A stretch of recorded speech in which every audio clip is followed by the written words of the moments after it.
5:30 a.m., the scarred fields near Kurakhove. On Ukraine's eastern front, the night was supposed to be quiet, but it was anything but. The earth trembled under the weight of rockets and armor.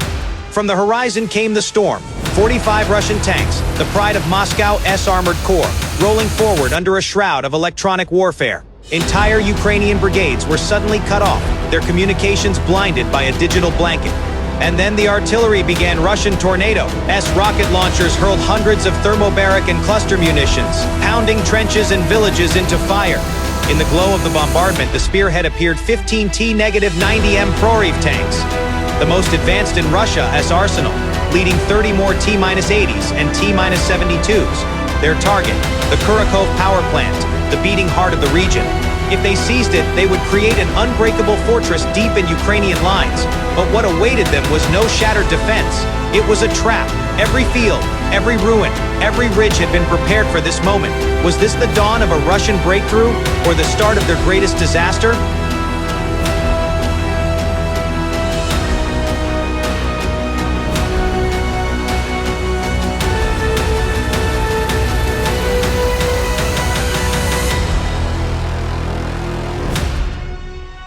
At 4 a.m. on the 22nd of August 2025, silence shattered into chaos. A wave of Russian electronic warfare blanketed the front, jamming radios, blinding sensors, and cutting Ukrainian units off from command. In the darkness, it felt as though an iron curtain of electricity had fallen across the battlefield. Under this cover, the earth itself shook. Russian Tornado-S multiple rocket launchers, the pride of their artillery corps, fired in unison. Each launcher unleashed a storm of 300mm rockets, many tipped with thermobaric warheads, others scattering clusters of submunitions across Ukrainian trenches. The bombardment was relentless. Villages were shredded into rubble. Forward positions became infernos of dirt and shrapnel. Soldiers pressed themselves against the earth, praying the storm would pass. Then came the tank. From the darkness rolled the spearhead. 45 tanks in total, 15 T-90M Proriev-S at the front, sleek angular silhouettes bristling with relict explosive reactive armor, and the Afghanit active protection system behind them. Followed 15 upgraded T-80 BVMs, their gas turbine engines howling as they advanced. Finally, 15 T-72 B3 milliseconds, the backbone of Russia's armor fleet, surged forward. Together, they formed a steel fist supported by mechanized infantry and BMP-2 fighting vehicles and covered by self-propelled artillery pounding the horizon. The objective was clear: seize the Kurakhove power plant, a vital node of Ukraine's energy grid, and establish an iron fortress inside Ukrainian territory. The plan was brutal, almost elegant in its simplicity. A lightning strike, overwhelming defenders before reinforcements could respond. The first T-90 milliseconds crossed the line of advance, their turrets sweeping the ruins for threats. They expected craters, burning trenches, maybe a handful of scattered defenders. Instead, they found something far more lethal. From over 2 kilometers away, concealed in a camouflage dugout, a Ukrainian operator squeezed the trigger of a Stugna P anti-tank guided missile. The missile streaked from its launch tube, trailing a whisper of smoke. The T-90MS Stora jammers flared, trying to blind the guidance laser. But it was too late. The tandem warhead struck home at the turret ring, a known vulnerability. The explosion tore through the tank, sending its turret soaring a dozen meters into the air in a geyser of flame.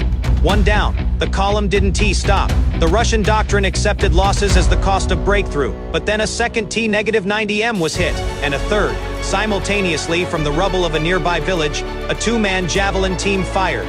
Their missile arced high into the night sky, plunging down onto a T-80 BVM. Its roof armor stood no chance. The tank brewed up instantly, black smoke pouring into the dawn. The Russian spearhead had entered the first of Ukraine's pre-planned kill zones. Every ridge, every tree line, every road intersection had been calculated, registered, prepared. This was not a static defense line. It was a fluid, elastic trap designed to channel, bleed, and destroy advancing armor. As the lead elements faltered, Ukrainian Leopard 2 A6 tanks revealed themselves from concealed hull-down positions. Their Ryzametal 120mm guns roared, firing armor, piercing DM-53 rounds at nearly 1,300 meters. Her S-Econ 1 shell struck a T-72 B3M head. On the round punched through the frontal armor as if it were paper, igniting the ammunition carousel inside. The resulting explosion transformed the tank into a fireball. Now chaos reigned. Russian artillery still thundered, but it fell on empty ground as Ukrainian defenders had already repositioned. Infantry squads scrambled from their BMPs attempting to clear suspected strongpoints, but machine gun fire and precision ambushes cut them down. A platoon commander barked into his radio, only to hear static. The electronic blanket that was meant to blind Ukraine was also choking his own unit's communications.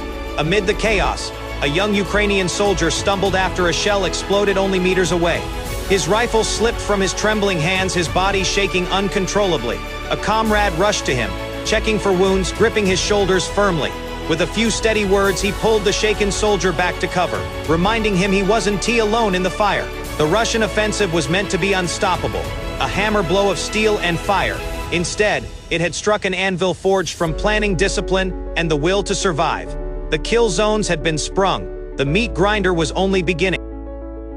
As Russian tanks pushed toward Kurakhove, the real battle shifted to a dimly lit command post outside Pokrovsk. Ukrainian officers huddled around glowing maps, each red icon a tank, each flashing mark an artillery strike. Reports poured in. Stugna missiles had scored hits. Leopards were firing from cover. But the enemy kept advancing under the weight of jamming and rockets. "The power plant is their target," one officer said grimly. "If it falls, the entire grid is threatened." Another voice answered, "We stop them here, or we lose the line." The colonel in charge listened in silence before speaking. "We will not match them tank for tank. Our strength is precision, not mass." He ordered the activation of drone swarms, every reconnaissance feed linked into the artillery network. Cut their eyes, cut their orders, then cut their heart. Kurakhove does not fall. Orders rippled out. HIMARS crews loaded rockets in the dark. Drone pilots adjusted their goggles, searching not for armor but antennas. Leopard crews checked their guns, waiting for the order to strike from ambush. Outside, the night trembled with distant fire. The Russians believed massed steel could break through. Ukraine was preparing to prove them wrong. The Russian spearhead pushed deeper toward Kurakhove, but every kilometer was a trap. First, the hidden hunters struck. Stugna. P missiles lanced from dugouts, hitting T-90 milliseconds at their weakest point, the turret ring. One by one, the supposedly invincible tanks erupted in fire. Javelin teams joined in from ruined buildings, their missiles arcing high before plunging into thin roof armor. A T-80 BVM brewed up instantly, smoke pouring skyward. Then came the Leopards.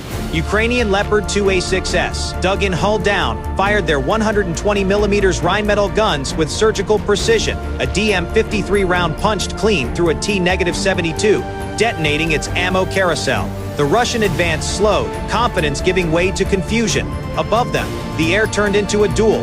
Russian Orlan drones searched for the ambushers, but cheap Ukrainian FPVs intercepted them in mid-air, slamming into propellers.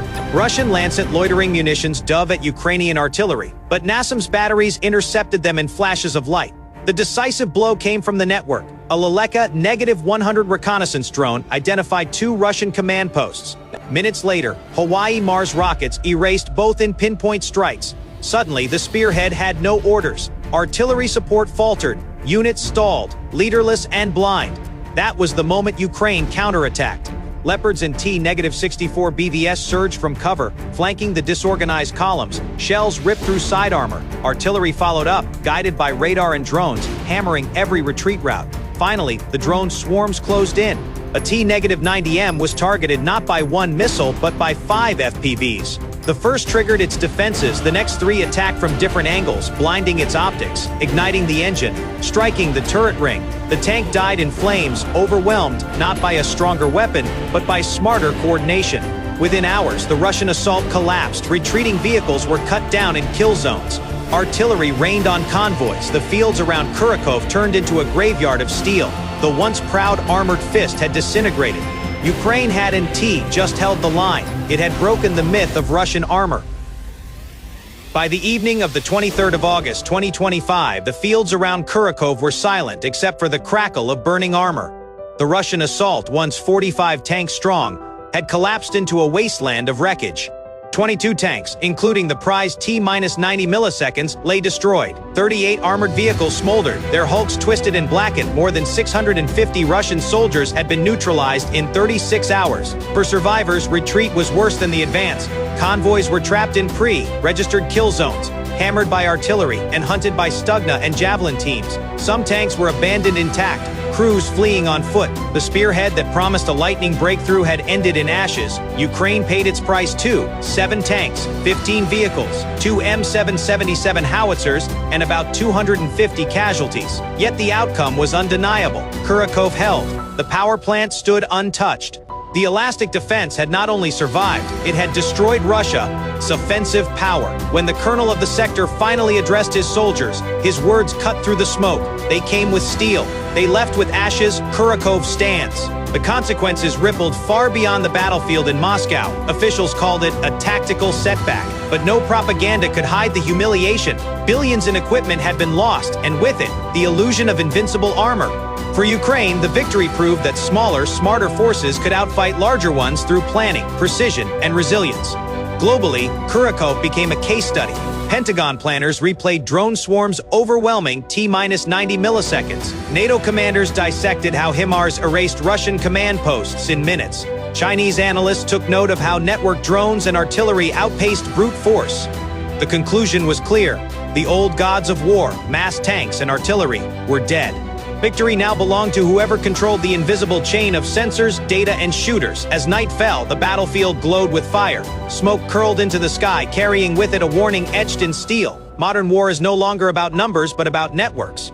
Kurakhove was more than a tactical victory. It was a message to allies that Ukraine could stand, to adversaries that mass armor could be annihilated, to the world that the nature of war had changed forever. And so the final truth emerged: the future will not be won by the side with the most tanks, but by the side with the smartest network. If this battle story gripped you, let it fuel the next. Hit the like button to push this channel forward. Drop your thoughts in the comments so we can dissect the war together, and subscribe to stay with me as we uncover and analyze the battles shaping our world. Every bit of support here is just for the algorithm. It's what gives me the drive to keep telling these stories, to bring you deeper into the fire and strategy of modern war.